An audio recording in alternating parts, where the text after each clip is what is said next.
Hi, I'm Ira, and I've been taking therapy for a while now. I think it's been around 6 months. When I decided to start going for therapy, I was really confused, and there have been a lot of questions in my mind. And I had been contemplating going for therapy for over a year, and until I finally had the guts to.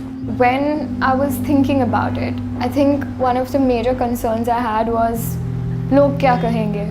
Because I'm going to have to talk about it to my college friends or even family and generally just people I interact with.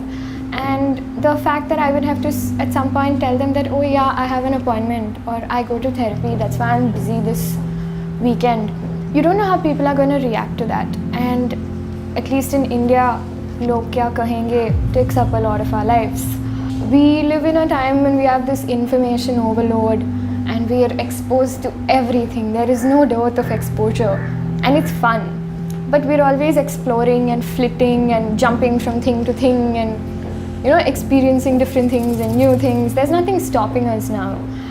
And that sometimes leads to a lot of, we're not clear about where we stand. And while it's okay to be uncertain and unsure about where you stand or what is happening, that's perfectly fine. But when you have clarity about what you're feeling and what exactly you're thinking, and you're actually aware of your thoughts and your feelings, I think that makes a big difference, because you know who you are and what you're thinking and what you're feeling.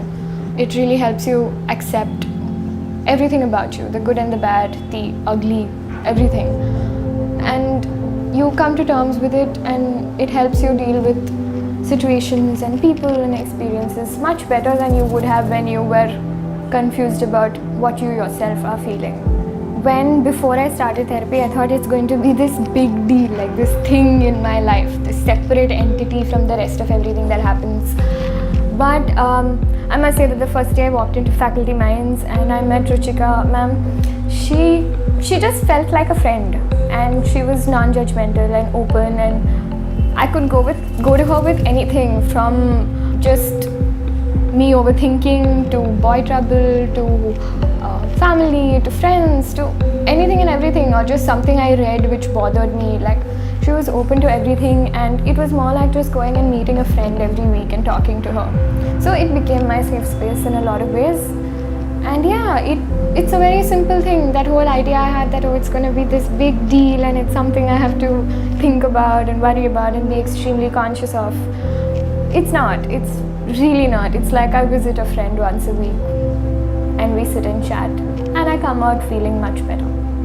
I would recommend Faculty Minds as a clinic if you're feeling overwhelmed, you're feeling one emotion constantly a lot, and you're just not sure if you're okay, and you want to find out and you want to just get to know what's happening with you, then you should go for it. And I think you just need to believe that you're brave enough to make that first step. After that, it falls into place.